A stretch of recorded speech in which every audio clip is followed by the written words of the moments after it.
We're back! Sorry we weren't here last week, dear listener. The thing was, Michael designed a beautiful card with a gorgeous poppy head on it. And it said, I'm sorry we're not here this week because we are just putting the catalogue together. And he went to put it up on iTunes and blurp.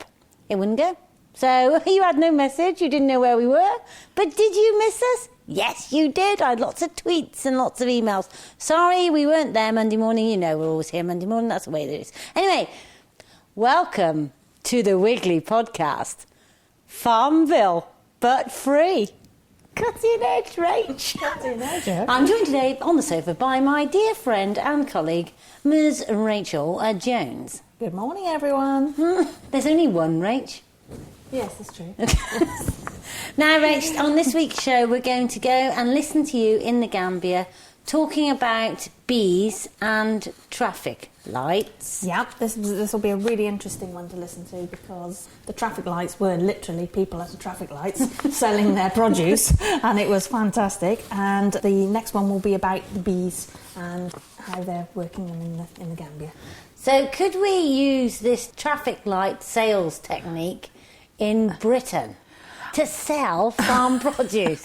It would be a really good idea, but I don't think the highways authorities would allow it quite for health and safety reasons. You're fiddling with your watch. Sorry. Yes, they wouldn't allow it for health and safety reasons because it was literally on the traffic lights that you pulled up and collected your produce. Really? So what happens if the traffic light goes to green and I'm just negotiating over a pound of bananas? Oh, well, you could pull up on the side. Oh, okay. You just pulled up on the side and got out and got your produce and way to go again. OK, well, let's go there first because later in the show we've got Monty and you'll find interspersed in today's show tips on blackthorn, and there's some corkers. Did you know that they can be used for record players? No, I didn't know that. But what I do know about them is my horse got one stuck in her leg and it caused an enormous swelling. Really? Yes. Are they poisonous? They are poisonous, aren't they? Yeah, they're terrible things. And they have to be got out. Then she had to be bandaged up for a little while and it all went back down again. But the leg never seemed to be quite right again. What's the horse's name? Hollyberry. Hollyberry. Well, get well, Hollyberry. And on that note, get well, Alison. Alison's been proper poorly with a bad back. She has indeed. Poor Alison. But she's going to be back in next Tuesday, so good all out. Whoop woo. Hey. Here we go. Okay, well, we've moved from the ladies and their garden up to the traffic light area. I'm joined by Babu Kafal from the Gig Farm, which is Goodies Gambia office, where they've got an office not far from here, where the produce is taken to, and then from there you bring it to sometimes the people from the traffic light area go collect it from you, and sometimes you deliver it here, don't you? So basically we've got a long line of stalls with the most beautiful produce on it, lovely clean produce. It looks absolutely lovely. But you're going to tell us a little bit about how you look after these stands. Okay, thank you very much. I am Babu Karfal, Sales and Marketing Officer for Gambia is Good. Currently we are in the traffic light, as you said earlier. These are people that we normally do business with every day in out. Anytime that we have fresh harvests from our farms or order from other areas, we just control them and they will come and see what they can buy and sell instantly and get their money back. We always help them in the, give them some after-sale customer service skills, free of charge from Gambia's Goods. And also we try to make sure that we have nice rapport with them in terms of vegetable selling skills and everything. This end, it is opposite the highway, one of the busiest highway in the Gambia, where many people passes after work and when they're going to work. How many stands would you say is up here? How many stands have you got? It could be up to 15, I can say, approximately around 15. And all of these stands do come to Gambia's Good to buy their vegetables and fruits. And after they will resell to their various customers. Yeah, so they normally help us a lot. A lot. So they are customers that we don't want to play with. No. They are one of our excellent customers. They always come and buy from us, and we also want to make sure that we give them the best service that we can. Sometimes when they come and buy, it's difficult to let them hire taxis. Yes. We never let them do that, or to carry them in their head. We also make sure that it is delivered to them as what we're doing to other hotels when they order. We have delivery vans with us, so they will always come and deliver whatever they order and whatever they buy from us in daily basis.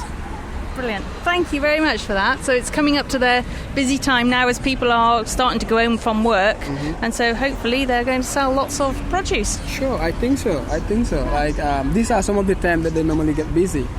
If we wait around 5 or a little bit after 5, then many people will be passing by and then they will come and be shopping for their supper or dinner or whatever they can call it, or maybe breakfast. Great. That's really great. Well, the buzz is... there is quite a buzz here of people, so it's really nice. Thank you for that, and end of this part of the podcast. Thank you. All right. Anyway, Rach, we were putting this new catalogue to bed, and I think it's the best ever. Every catalogue Hev says it's the best ever. And this one probably is the best ever. We've had a new designer, haven't we, Michael? Yeah. We've had a new designer for this catalogue, and without being in any way disrespectful to Michael, it's the best. Look at him, devastated of Webley. I'm sure he had tons of input, but I just love it because I love the little bits at the bottom, I love the layout, and I love all the different fonts. Obviously, Michael's not that keen. No, but Mary did it, the other half. So good old Mary, way. Anyway, what are your favourite bits? Because it's gone to bed. I went to bed after it went to bed, and it's now at the printers at this very moment, going round on a massive web offset press, which you and I have seen, which is like a roll of loo paper times... I'm not very good at ratios. 1,000 trillion. Yes. So it's about a metre wide roll of loo paper. But it's not loo paper, it's paper. And it's whizzing round at 1,000,000 miles an hour. Out of the other end comes a fully printed catalogue in big sheets, which they then chop up. It was good, wasn't it? It was amazing. Actually seeing it was amazing, and it really was worth going to see. Yeah. But I mean, many people will associate it with seeing like the newspapers that you see on the big presses and things, and it's very similar to that. Yeah. So after your months of toiling, thinking about the products, designing the catalogue, writing the catalogue, enjoying preparing the catalogue, it goes to this place, and in about 7 hours, 100,000 your month's worth of work, at least a month's work, comes is done. Yeah, and I've told them, as usual, we may be Wiggly Wigglers, a bit wormy and a bit earthy, but we expect the print quality of Vogue. And they've got that clearly in their minds. Absolutely. Anyway, what's your favourite, Rach? Well, in new catalogues, I always like to look for the new products. And in this catalogue, we've got quite a few new products. We've got loads of new products. And in the gift section, gift sets, we've got one of a great indulgence, which is the chocolate hamper. Oh, delicious. Delicious. And inside it is not quite what you expect, but there is some lovely chocolate shampoo, chocolate conditioner, chocolate shower gel stroke bath foam. Yeah, and it's faith in nature, so it's pretty green. It's got good eco credentials. Yeah, and while you lie in the bath indulging yourself in these beautiful products, there's chocolate to be eaten. How many bars, Rach? 4 bars. Yes! 4 bars to go Yes, at. other people would have just had one, but we know that it takes a while to use up the chocolate bath foam, so you need chocolate every time that you go to the bath. Yes. I can vouch for the chocolate bath foam. Yeah. It is wonderful. Yeah, and I can vouch for the divine milk chocolate that you're going to get too. Of course. Yeah. Michael, while this was over with you being photographed, how many bars did you send back to go back into stock? Well, Sam said no need to send any back. Did she? I hope she took it off the stock count. And I do too. And my favourites are the chili kits, which have already started to sell in our shop at Ross Labels. They're going like hot chilies. They're going really well. In fact, I've been ordering more of those, ready for the rush on them as well. Brilliant. I like the mushroom logs because we've got all these different logs now, which are medicinal, but we mustn't say medicinal, of course. We must say edible. But they make you very well. But my utter favourite product is the edible hedge. Yeah, this time of the year. I wish I'd planted an edible hedge where the wiggly hedge is. But I'm not going to worry because I'm going to plant an edible hedge down the other side of the garden. Oh, great. Yeah. So you'll be able to go for it down there. So Yeah. Edible Hedge will start, the season on that will start now before long, won't it? Now in November. Oh, yes, of course, operations manager. Yes, So worried that you'll buy it, dear listener, At the and then wrong be time. sad that you don't Yeah. get it in time. You can buy it now, but it won't be dispatched until the 15th Yeah. or so of November. And there's a star-shaped symbol in the catalogue which will tell you all about that. Absolutely. And Well, listen- what it means is it's a seasonal product. Thank And you. so you will have your lovely hedge delivered between about November, end of April time, when the sap is low in the plant. But of course, you can order all year round. No problem. And the thing is, what I like about it is that the plants in it are blackthorn, crabapple for jelly, wild plums for jam, and you can make homemade ribena with it. Can you? I Yes, didn't know but you I could don't get know wild how plum. because ribena is blackcurrants, but it must be similar. Okay. Dog rose for rosehip syrup. Anyone wants to know about rosehip syrup, just email me. I've got loads of photos. I've got loads of how to do it because Mark Eccleston made it. Elderberry for cordial in spring. Hazel for cob nuts. I've got hazel in You mine. can also have elderberry later on when it turns into a berry. Ah, You have the elderflower. yes. And then you have the elderberry. So elderflower cordial and elderberry wine. Yes. Hazel, I've got hazel in my hedge. Wild pear for jams, liqueurs and syrups. And you plant it up and it's easy to plant. I didn't get rid of the weeds, but it says get rid of the weeds before you ram your spade in, wiggle it backwards and forwards, stick the plant in and then firm it. If you don't firm it, all sorts of things happen. That's really good. Really good advice. The only thing I would say is if you want a nice hedge, keep them nice and compact. You need 5 plants per metre. Hey! Linear metre? Yes, indeed. The thing is, Yeah. you stagger them, don't you? So Yeah. you put them about a foot apart and you put them sort of... Zigzag. Zigzag. Yeah, zigzag, that's it.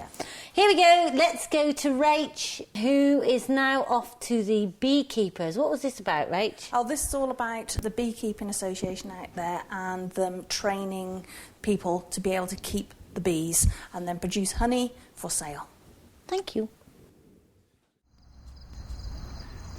Okay, well, we've travelled now down to the National Beekeepers Association of the Gambia, and I'm joined by Henry. What's your role here, Henry? I'm the general manager of General Manager. of National Beekeepers Association. Brilliant. Okay, can you tell me a little bit about what happens here? At NBAG, as I said, it's a membership association, and as such, we have members all over the country, the whole of the Gambia. Now, some members come here to learn from us, like on that, they come in for training, or sometimes if some philanthropists want to support a village, they invite us to go to the village and train the people of that community. And then after training them, well, it's up to the philanthropists to provide them with materials like hives and tools that they need for beekeeping. Okay. And then when the honey is harvested, they bring it and sell it to us. And we market it to the hotels and other places in the urban areas. Oh, that's wonderful. So Yeah. you have, you're able to completely set them up. That's right. And take the produce from them when the bees have created the lovely honey, That's right. and then sell the product as well. So you're basically supplying an all-round package, if you like. That's right. Okay. And not only the honey, but we also train them to make use of wax. Yes. So they can make candles, they can make so many other different things, even body cream. So all this they can either sell locally or bring it out here. We buy it and sell it again for them. Yeah. Now, I know that in the UK it's quite expensive to set up in beekeeping. So how is this project working? Because the name of the project is The Families, isn't it? Yes. So how do they get funding to start off their beekeeping? Okay, for the families project, what happened was it's a follow-up from other projects that have been here before. And members of the Beekeepers Association, St. Joseph's, or normally call it the consortium, Yeah. we meet and write a project proposal and send it to EU for funding. So it is EU that funds the families project. Yeah. The families itself, the word family is just an acronym, fostering agro-industry and so forth. So it makes it so long, so just call it 5 minutes for convenience. Okay. Yes. Okay. We had a little chat earlier on all together as a group, and you said to us that it was more profitable than keeping a cow. So what is the figures involved? How is it more profitable for them than keeping a cow? All right. If you look at a hive, it costs $650. All right? Yeah. Now, if you sell your cow, at the moment, they are selling cows for $7,000, $8,000, and so forth. So if you sell one cow, you can buy 10 hives of $6,500 each. Okay. And those 10 hives, if each of them is going to give you $1,500 a year, so 10 hives will give you something like $15,000 a year, which a cow cannot give you. And that is guaranteed, because once the bees are there, you have no other problem to worry about. Just harvest your honey, you sell. And in the following year, the number of bees, worker bees, will be increased. So the colony becomes stronger and they produce more honey, and you expect to harvest or to get an income of $21,000 from that year onwards for the next 20 to 30 years and so forth. And also, they haven't got the work that they've got with a cow. Bees are a lot less work, aren't they? The bees are the most easiest thing to deal with. Just give them a house and they give you rent correctly. That's really, really good. Yeah. And not only that, at least they will pollinate all your crops. They pollinate the trees around. So they do a lot of work that they are not being paid for. Yeah. We did touch on pollination a little bit earlier on in our conversation. Yes. You were saying that pollination is not their aim. They don't quite understand pollination. It's really for the honey and the wax. That's right. Yes. Because pollination is something very technical. Yes. The average illiterate person doesn't even notice that pollination is going on. All they see is that the plants flower and they see a fruit there. But what goes on in between, they don't know. Okay. But now with our training, we explain to them how pollination takes place, and now they are making use of it. Brilliant. Well, thank you for that, Henry. I think that's a good rounded story of what is happening here. Thank you very much. I think we're going to be moving on now to an area that's actually selling wax in markets. Thank you very much. You are most welcome. Bye-bye. Bye. Wow, Rach, I'm off to tell Farmer Phil about this. So the thing is, if he gets bees instead of cows, he'll be raving rich. Yeah, but he'll probably tell all his mates, they'll all get bees as well. Yes. And then he won't be raving rich because everybody will produce honey. Yeah. And for those of you that are wondering where Farmer Phil is, he has been ploughing now for days, weeks, months. He comes in about 10:30 at night, and he goes to bed, and then he gets up, and then he gets on the plough, and he goes ploughing every single day. But he seems to enjoy it. I saw him going out the yard yesterday, big smile on his face. Oh, he loves his equipment. Yeah. That's a good job. He's thinking of upgrading the plough because the parts are a bit worn, but currently he's got his plough out there ploughing. That's what he's doing now. Well, if you watch his Country File and Adam, you just go and buy one. And for those of you who wonder, yes, I know, gosh. Oh, yes, here's one I bought earlier. It's £100,000. I just found it on the road and bought it. But why does he buy those blue tractors, Adam? I don't know. I must tell you about Adam. Last week, we went to the Farmers Weekly Awards dinner. There was a message from Prince Charles all about sustainable farming, family farms and whatnot. And we had Lisa Tarbuck giving away the prizes. Was she? And Rach, you should have seen. I love her. Her shoes. They were fantastic. They were Union Jacks. Really? High-heeled Union Jacks. They were so cool. And she was wonderful. She was the most lovely person. There was a comedian, I can't remember who he was, but he was very posh. Anyway, the person that won British Farming Champion was... Adam! Oh, it was fantastic. He had a tear in his eye. Yeah. The audience had a tear in their eye. And everyone stood up and they said how brave he had been to highlight the issues of TB on his farm and tell it exactly how it was. He is great. He's absolutely great. Every Sunday evening we get there to watch Country File. Yeah. It's a must. And it used to be that many farmers poo-pooed Country File, and now most farmers that I know love it as much as anyone else does. Yeah. Because it's... I just think it's fantastic. It's so informative. It tells you the stuff as it is. Yeah, definitely. So. What was I going to say? And on the note of TB, my gosh... has there been a Twitter rumpus about TB since our last show. And our last show, 235, has been reviewed in all sorts of high places, low places, all sorts of places. And the general consensus of opinion is, even if you are an animal rights activist who is desperately against any badger cull, whether it's localised or nationalised, the feedback that we've had from those people have been, although we don't agree with you, we totally respect your podcast. And I think that is something to be said for Farmer Phil and his TB podcast. Brill. Great news. I tell you what, it was amazing, because we had these animal rights people on Twitter. There was one called Bo Billy, and anti-hunt, anti-everything, you know. And he called Garby a murdering something. And Garby pointed out to him that he had never killed a badger in his life, which he hadn't. Anyway, after a couple of days of this, with people watching it, blah, blah, Garby pointed him at the podcast, this bloke. Yes. And he went to the podcast and said, although he didn't agree with it, he completely respected our views, and that he was now on the wildflower page and thought that it was such a shame that we'd lost so many wildflowers in Britain, he was going to buy some. I was like, well, that is the power of podcasting. Yeah. And my favourite retail guru, Mary Portas, today has come out and said this, Rach. We love Mary. She says, I've never been to a garden centre where anyone really educated me on what to do with my garden. She said the internet often does a better job than shop assistants in teaching her what to do with her garden, and she says that she thought that they had bad merchandising standards, such as pots that fall over, messy pond liner displays, lack of guidance on piles of compost bags, and they don't give a monkey, and they have a lack of inspiration. And she singled out one garden centre that sold sweets. She showed a picture of a large stand of Haribo jelly sweets and said, why put it in a natural environment like a garden centre, even if it brings you in an extra £500 a square foot?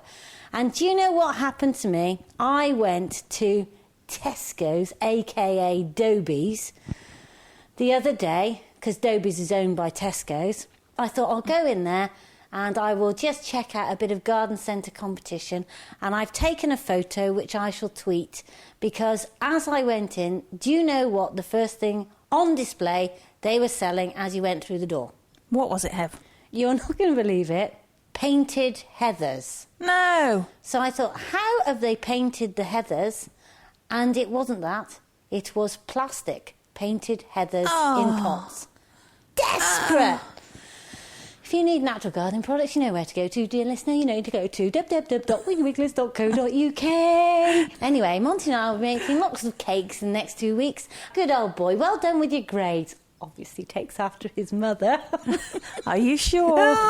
It's not Farmer Phil out there on his plough. And the best thing of all is that Dan, Tanya's husband, is sending in lemon drizzle cake on Monday for all at Wiggly Wigglers. Dear listener, if you feel the need to say thanks for the podcast and want to send us a cake, you'll be more than welcome. Otherwise, just go to iTunes, give us a review. We must just mention Nicole. She's brought in some beautiful brownie cakes over the last 2 days that have been made with Karen's free-range chicken eggs. Beautiful. Is this a cake competition? I think it could be, and you've missed out. Oh, I could rustle up a Victoria sponge again. Well, one the of competition, those flat ones. The competition is high. The brownie cake was stunning. And you know what? The best thing that we haven't mentioned in the catalogue, when I was a young girl, my mum used to let me cook with her and Granny. Really? Yes, and we had one of the first Formica covered wooden kitchen tables in the country, I believe. And she was very good at making bread, but what she had in her cupboard was equipment. And I particularly remember the icing bag set, Tala, which you were only allowed out to ice the Christmas cake. I remember the cutter set, and that's how you made the mince pies, etc. But my favourite of all the things I now have in my own kitchen, and it is, dear listener, a Tala Cook's Measure. Wow. Oh, Rach, there it is. Goodness me. Wow, wonderful measure. So you don't have to weigh stuff all the time, because the thing is, you know, when you want to weigh a little bit of something and your scales is all wobbly, or worse, if you've invested in digital, the battery runs out. Oh. This thing does it all. And you can put milk in there. You can put liquids, and you can cook in a jiffy. I must get one. I'll buy one. And there's one with a Union Jack. Anyway, Yes. that's enough advertising for this week. Hope you've enjoyed the show. If you've got a chance to email us, you can do. Heather at Wiggly Wigglers. Reach at wigglyWigglers.co.uk. If you want Farmer Phil, you can get him at pwg@lowerblakemere.co.uk. And on Twitter, he's Farmer Phil without an E. And I'm Wiggled. Bye. Goodbye.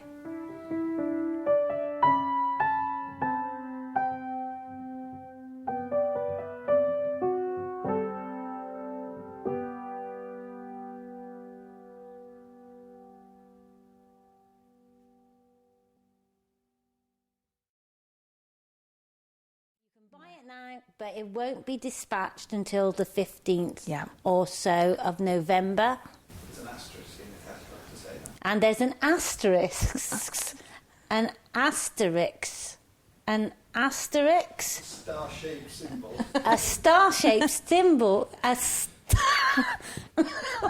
Oh dear.